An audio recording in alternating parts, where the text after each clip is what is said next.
由于这个机器尺寸比较大，所以我们在发货之前，我们需要把这个支具、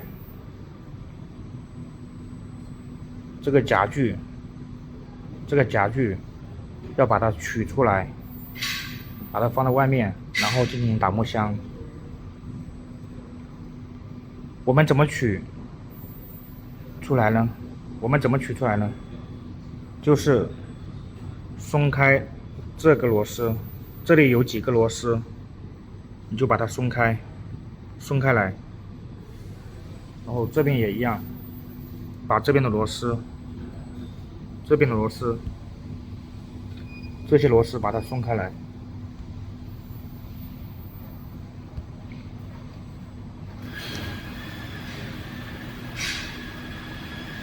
松开来才能取出来。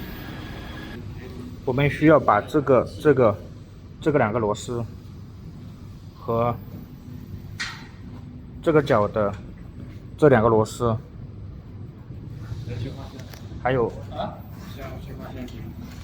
这边的这些螺丝，这个螺丝取出来，还有这个螺丝。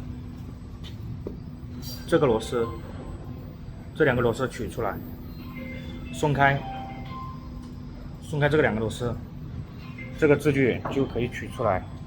取出来就是像这个样子，这个就是取出来的支具。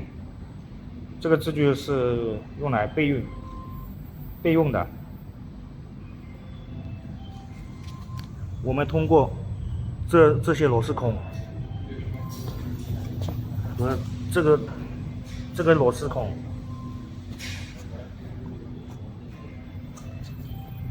这个螺丝孔跟这个螺丝孔固定在这个机械上面。装的时候就是装这4个角，1个角、2个角、3个角、4个角，放置在机械上面就可以了。我们将这个支具抬到这个位置上面，就可以了，就放在上面，然后使用螺丝进行一个固定，4个角的位置都固定好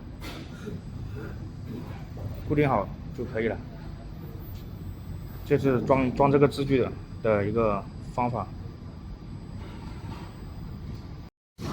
这个是定位柱来的，要卡在这个里面。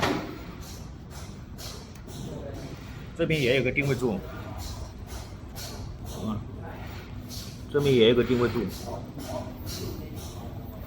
需要卡在这个里面，前后4面都有。